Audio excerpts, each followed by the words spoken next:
Welcome back to Good Girls Gotta Heal, the podcast where we learn to release the weight of childhood trauma and step into our most authentic selves. It's time to ditch that good girl mask and embrace a life of ease, compassion, and genuine connection. Join me, Megan Walsh, holistic trauma therapist, and let's embark on a journey of healing and self-discovery together. Let's dive in. Hello, everyone, and welcome back to another episode of Good Girls Gotta Heal. Today, I am so thrilled to be joined by Agatha Peters. Agatha is a Nigerian-American psychotherapist and the founder of Beautiful Sunshine Therapy and the author of Trapped in Their Script, Reclaim Your Life from Narcissistic Parents and Cultural Expectations. She is dedicated to helping adult children of narcissistic parents, especially those from collectivist cultures, where family loyalty often overshadows individual well-being. Having experienced the healing power of therapy herself, she is passionate about helping others discover the same transformation and offers guidance on embracing one's identity while respecting cultural ties. So important. Agatha, welcome. Thank you so much for being here. Yeah, thanks for having me, Megan. So thrilled to talk with you today.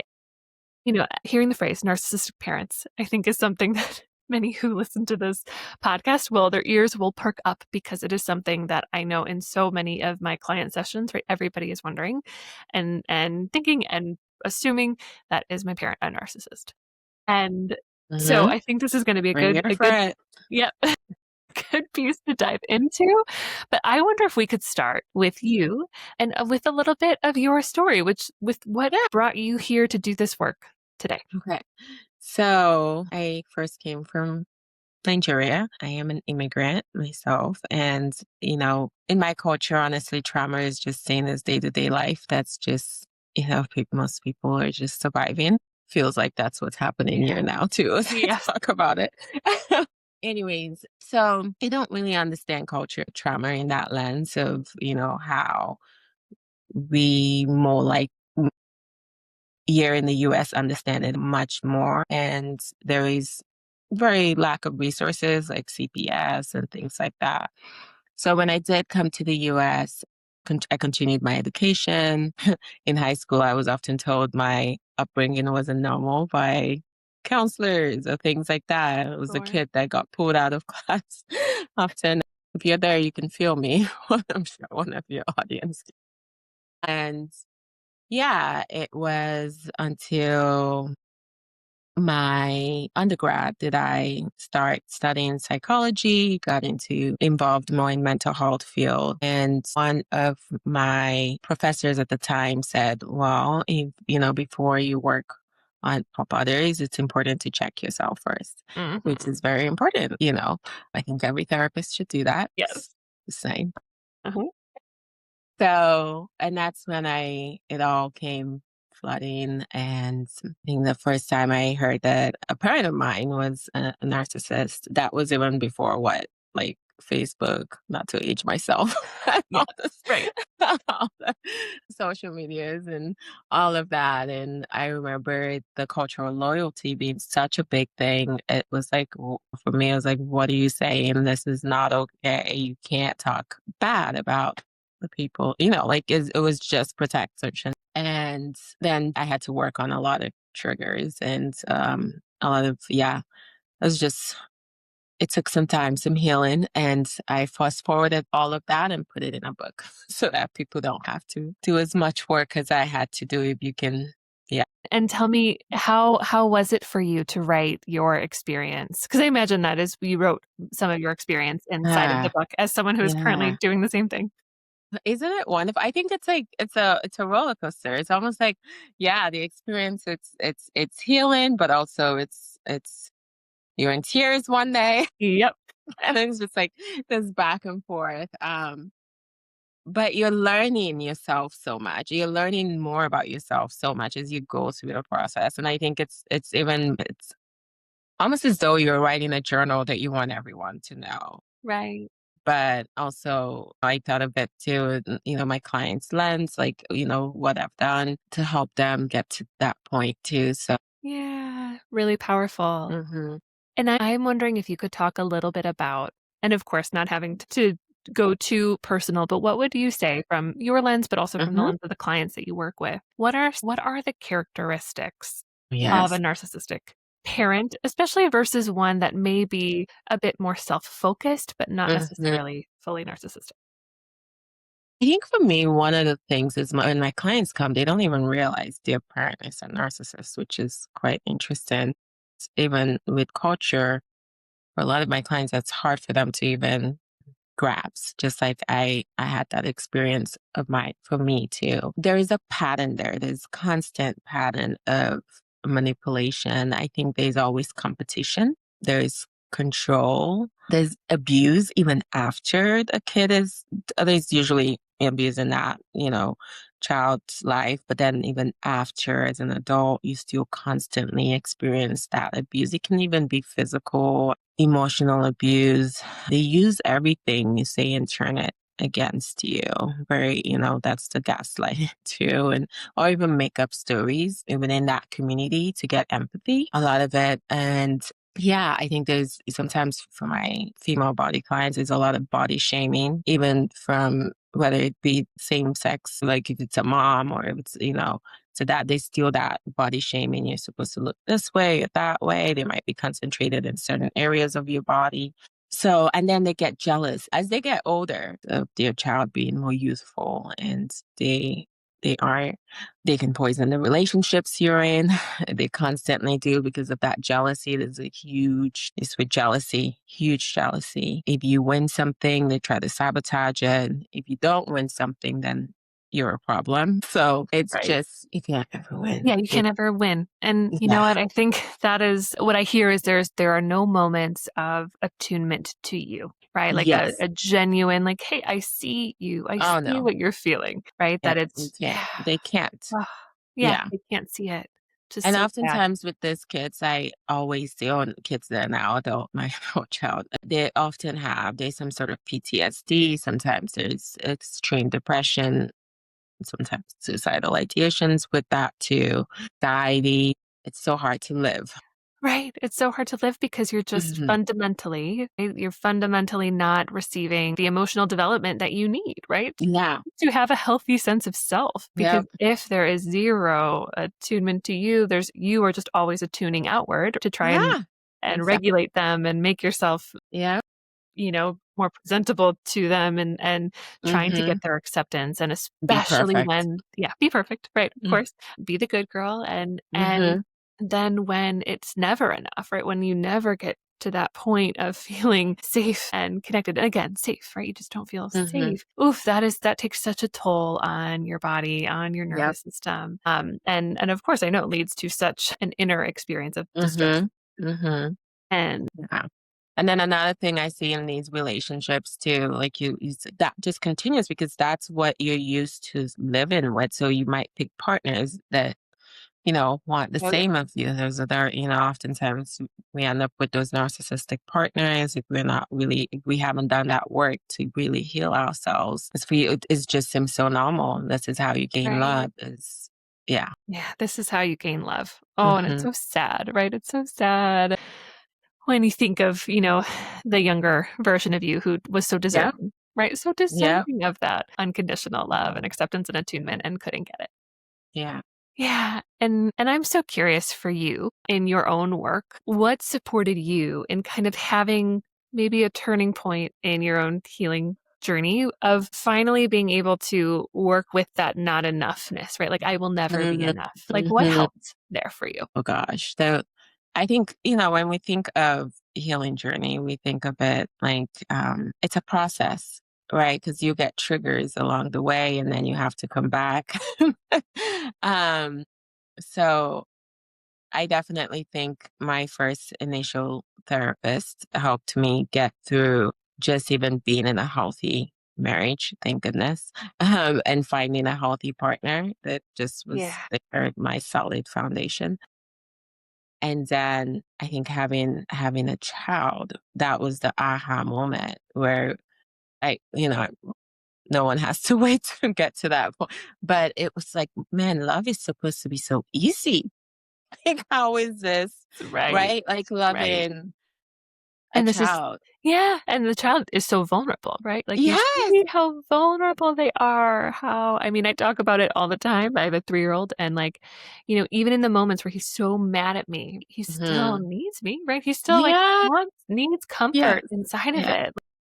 The thought of leaving him alone in his emotions. Oof. Mm-hmm. A narcissist will do that. They'll Yeah. leave you. They'll leave you as long as you Yeah. want Right. to get your needs met. Whether it's the abandonment is it just doesn't connect for them. Uh-huh. So I was like, wow, it's just easy like this. No one told me. I never experienced that. So I think that was and I think also trying to protect that child to not experience what I went through. Because that pattern, which you do see too, when you do have that narcissistic parent in your life, they become narcissistic grandparents too. They Mhm. become narcissistic in laws as well. It does not end. Exactly. And of course, right, like one of the traits of a narcissist too is really no ability to self-reflect, no ability to hear you, to do better, which I think that is a core difference between someone who may have been emotionally immature, maybe Yes. when you were younger, but then they've done the work to reflect now Mm-hmm. and try better and do better and show up differently. Mm-hmm. And apologize and mean it. Yeah. They Correct. can apologize and mean it. In our culture, like apology is not like it's just a pride thing. It's not very, it's very cultural, especially for parent, but they try to change. They try to work, like they try their best. You see it by their actions. Yeah. It doesn't Exactly. continue. And that's the one thing I really differentiate in my book for people in these cultures. Our culture is very authoritarian. So it's my way, the highway. We're already raised to be in this sort of perfectionist, like, to help in the community, be doctors, be whatever it might be. But oftentimes it ends, especially even if you don't meet that expectation, there might be some sort of disappointment, whatever it is that they have in your mind, but it doesn't follow you throughout your whole life. Mhm. That rigidness, that authoritarianness, they oftentimes switch. These parents will switch to a more authoritative role, like, you're more flexible. Okay, you're now an adult. A narcissist cannot give. They constantly require that. How is that for you to kind of like tease apart like the cultural values piece and Hmm. then like the narcissistic upbringing piece? Like, how is that Yes. for you? That it was one of the because for me that's what I struggled with so much. This is because I wanted to make sure that what I am putting out here it is right. And also rightfully my experience and all of so and my experience of my clients, but just having to understand the cultures was okay, what is needed in this culture, what is not. Talking to other parents too, seeing how homes are too, and also personal lives as well. And Yeah. so it was a lot of teasing out. And then it's like, oh, you just get this aha moment. Yeah, absolutely. And I'm so curious. I know what typically I think I've found in my work, and I'm sure in yours too, is the point at which when someone does this healing work, they examine their kind of dysfunctional family system and they realize, ooh, I really need to set some boundaries in place with this person. Mm-hmm. And Mm-hmm. and I know of course, there's been so much talk, especially recently, about, estrangement from your adult children from their parents. Mm-hmm. And I know it is so not a one size fits all issue. It is And not. and I'm just so curious, what are your thoughts on it? Well, it's the thing. My book definitely does not talk about cutting off. We don't do that. It's like you can if you want Uh-huh. to. But in my culture, it's everything. It's a community. It's a group. We're Mm, not individualistic. It's not just we walk out and then we just can continue to move on. Pull yourself by the right. bootstrap like it is in the US. It's not like that in these cultures. These cultures, oftentimes, it's a group situation. So you can imagine in any situation with a group, if you take someone off that is pulling a rope, everyone falls Yeah. down, right? Right. So it's really, really hard to just say, let go. Well, let go. How is that going to affect everyone? How is that going to affect me, right? So I work with individuals that really want to continue to keep this relationship, but how can they keep it in a safe way Yeah. that is, it's not so draining for them? Because we're talking about households that sometimes have, I might have a client that is married, and then, the in-laws live with them, the sister lives with them, or the sister-in-law lives with them. It's like we're multi-generational homes. And you're telling someone to live that because it's one narcissist. Like yeah, it's a very westernized way of looking at things. Right. Right. Oh, it's so and it makes so much sense. And so I'm so curious. Like, so for someone who can't, it does not operate within this westernized Hmm. view of we're all individuals and we can easily just whoop, leave, cut off, be done. Yeah. That's not how it goes. So how do you set what are some examples of healthy boundaries that Okay. your Oh, clients? we talk about this more in depth in the book, but Yeah. one of the things I can talk about here is I really get to working with clients with being aware of their body's physiological response, which I'm sure you have that understanding too of mindfulness. And Hmm. so when the narcissist is in present, we tend to already have that, we're in this anxious state. Yeah. So sometimes, even though we can't leave, but it's giving yourself a little bit of that separation. So I also talk about it like wearing an armor where, you're In guarding your armor, yeah. body in a way where it's just, they can't hurt that part. And that might be some of that things that you hold within, not giving too much information, Mhm. which can be hard, especially for, again, a parent. We want to feel what the word I'm looking for. Validated.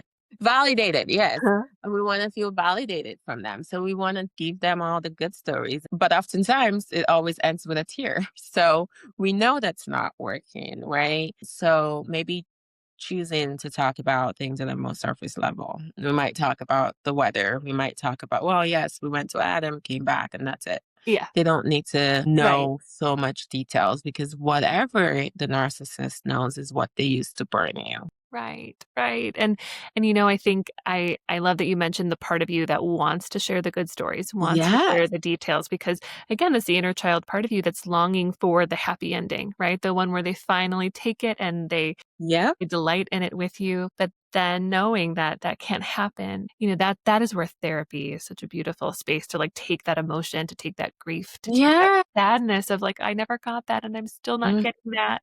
So it's a good way to stop trying to make them change, like trying to get them to finally be Yes. who you've always needed them to be. Like Yeah. bring that to therapy and like really feel and process those emotions there. And then it can make it easier to hold these more surface level boundaries. Absolutely. Yeah. Absolutely. Because it is almost like you also have to change the way you're working on yourself to almost not be human. Yeah. Because when you have shown up as a human, it hurts a great deal. So, how can we know that with this person, not everyone, we can have our human selves in different, but with this person, it only causes us Yeah. to bleed. Right, right. Oof, right? What an image because yeah, that it only causes us to bleed and letting yourself think that they don't get access. They don't deserve access to the most No, tender parts of you because they can't keep those tender parts safe. yeah, they don't know how. They Yeah. just can't. They They don't. have no ability to do that. They Yeah, just can't. again, which is just it's sad. Like, wanna Yeah. take a moment, right, for and again, I know many listening are looking for the "what do I do?" Right? Like, what are the steps that I can take? And again, I fall into Yeah. that all the time, but this is actually a moment and a pause where like, "Ooh, this is a hard part because it's a lot of feeling," right? It's a lot of, like, letting yourself feel the grief and sadness, likely maybe for a person who's still here, right? Who's still Mm. alive but can't. Mhm. You have to grieve Mhm. the achieved Mhm. parent they never could be, and it's Yeah. so hard. It's so hard to do, and of course, you really deserve I always say, right, like, putting yourself into safe spaces with safe people, Mhm. attuned people Mhm. who can really see you and support you Yeah. through that. And it's building that community. I find Yeah. that that's a lot of my saving grace too. It's Mm, where we can build the community that we don't have. right, right. It's not easy, but it's possible. And we have to show up for those people in, communities. They take work. You also have to show up and then also have your cup filled too. So it's a given. Yeah, totally, totally, and I think that if we take it back to the cultural piece, I think what is like a collectivist culture is such a beautiful culture. I think it's we need so Yeah. much more of that, especially in America, and as you see how everything is going right now. Mm-hmm. I think the individualized nature, I think, has been so divisive. And so being able to again find your safe communities, we all feel better in safe connection. Yeah. I had someone ask me recently, like, when will I finally feel at peace? Like, when will I finally feel at peace? And I had So said, heartbreak. it's when your nervous system feels like they are genuinely seen, held, and nurtured in safe connection with people who get you, right? Who you don't have to put up your guard around, who you don't have to walk on eggshells around, when you can feel safe in connection and relationship to others. Yeah. That's really where peace comes. And so who you choose to surround yourself Mm-hmm. with is Mm-hmm. it's huge. It's essential. Yeah. Yeah. And I Yeah. also wonder for that, well, this is my therapy brain. It's Yeah. like what peace would look like for them. Yeah. And sometimes we know no peace. It's almost Right. like we don't even know what that means. Uh-huh. Totally. Working with clients, like, oh, go to your peaceful place. Wait, what? Where is that? Like, it's Right. like, Where is am I on a beach? yeah, I don't know. So, Yeah. and then we have to work on creating that peaceful place for them because it's just Exactly. never, it's not existed. Yeah, yeah, and I think especially when you grow up in a narcissistic environment, it's so hard to automatically just like, yeah, take yourself out of it because again, the guilt and your Hmm. whole wiring you to come back to it and to Yep. try and like achieve and And succeed. I get that. Yeah. And I think, and that's the thing. Some of my clients, that's their goal. They want to leave, you know, Mhm. and it can be a tricky process and a working. And sometimes I've seen them leave, come back, leave. Mhm. And so Yeah, but that's why there's just not one right answer. exactly. We have Right. to let people figure out their own Yeah. life and What find is their own autonomy. Yeah. What's right for them. It's a lot. And it's, I think, one of the hardest parts. I think the healing journey, there's so much liberation that comes at first when you realize, like, oh, what I'm feeling wasn't me. It actually, like, so much of it belongs to the more Yeah. narcissistic parent. Like, there's Yes. it's like such a breakthrough in that.